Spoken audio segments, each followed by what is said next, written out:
Hi. Wow. So good to see some players back that you thought you might not have in spring. Yeah, well, I just didn't think we'd have them for team periods, and Okay. those guys shouldn't be back for team, but Yeah. we'll get some guys back for Indy throughout the next couple weeks and, the last 3 weeks of practice. All right, see y'all later. How about not having a coach? Your transition from Rashad Samples? Yeah, Rashad did an unbelievable job for us. Nothing but respect for Coach Rashad and everything he did. He built an unbelievable room. He helped us get off the ground here. So nothing but respect. He's going to a great place with a great person. Dan Lanning came to my wedding. Great people there. Nothing but positive things to say. Thankful for him being here. And I still think he has such a bright future in this profession, and I'm rooting for him. And I wish him nothing but the best. Does the timing put you in kind of a dilemma, the timing of the move? I mean, no. Yes, it sucks. You lose your wide receiver coach at this time, but that's the nature of adversity. I talk to our guys about it all the time. Is we can either freak out and panic, right, or we can just coach.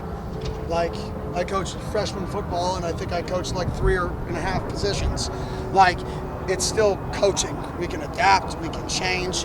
We can structure things a little bit differently until we get a guy in place that we feel like is ready to take over that room, which is uber talented. How does that You were leadership working in the with room? you were working with the receivers thing still along with Brady.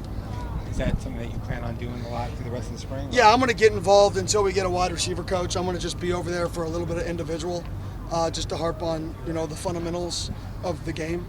And but yes, I do plan on being over there as long as until we get a full-time coach. But I have a lot of faith in Brady. I mean, Brady was the leading passer in the history of Memphis football right now for a reason. Phenomenal football coach. What will you look for in replacing Samples? A guy with experience, a guy who can develop, a guy who can demand presence and demand that leadership, that he walks in the room and people say, man, where's my pen, where's my paper, I want to learn. Let me soak in every piece of knowledge this person has because he's done what I want to do and he's been where I want to go. How does the experience and the leadership in that room? I don't know, you see the timing's got with the experience, the guys that come back in leadership in that room help. Oh, it's huge. Our guys are back. Our guys are happy here. I think that's what, our guys enjoy it here. I think there's genuine relationships here. And I think the guys, respect how we treat them. And I think in today's day and age, just the honesty and how we treat our guys and just how we operate, I think we'll end up reaping what we sow. Do you have a timetable, or do you know how soon you could have a coach in place? Hey! We could have one tomorrow. We could have one in a week. We could have one in 2 weeks. So I would say when we find a guy that I say, dang, that's the dude, we'll have one. To give a timetable is, I'm not going to, the right guy shows up. I meet with the right guy and I go, that's him, then that's him. End of story. And I'm a big believer in that, is you don't chase ghosts. When you find somebody you believe can do it at a high level, you don't waste time. How do you feel like a guy like Troy O'Meara has matured just in his approach to practice and games coming into this year compared to last? Just consistency in his life. I mean, he showed up every day to off-season workout, was never late, never on any list. We get the report every day, I've talked about it, never on any lists. Nobody ever says, oh, Troy this. And when we got here, Troy was a list guy. Troy was a maintenance guy. People would say, hey, he's a great athlete, but he's a maintenance guy. Troy is not a maintenance guy. Troy grew up. Troy's a really good football player. Troy's a really good person. And now Troy is putting in and stacking consecutive days, and he's getting better and better and better. So I've been so happy with just how Troy's matured in this last year that he's been here.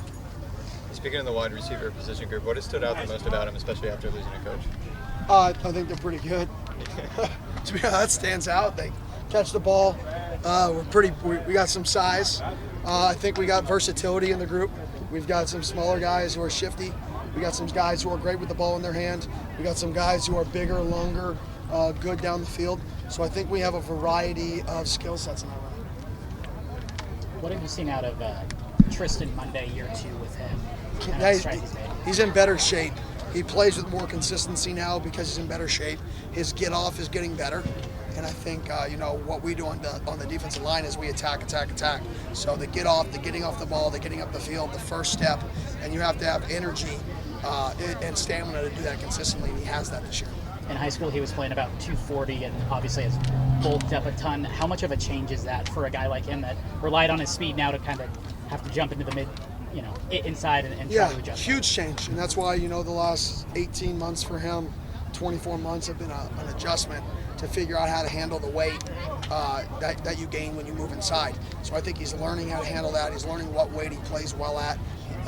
Obviously, the weight is becoming more muscle because he's in the weight room more, and that correlates to speed and power.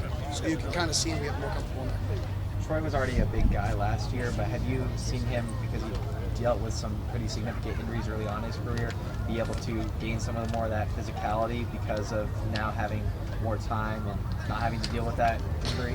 Yeah, I think just his maturity level and consistency. I mean, so yes, he's gotten bigger, faster, stronger, like everybody should. But I think that's just a direct relationship to him growing up as a person. And our program's about life. It's about little things: intensity, family, education, response, and success.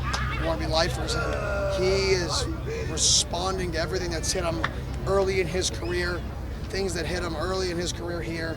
And he's responding and responding and responding, and now he's being consistent. And I tell him that quite a bit is, man, if you just keep stacking days of this consistent work ethic, I think you have a great year ahead of you.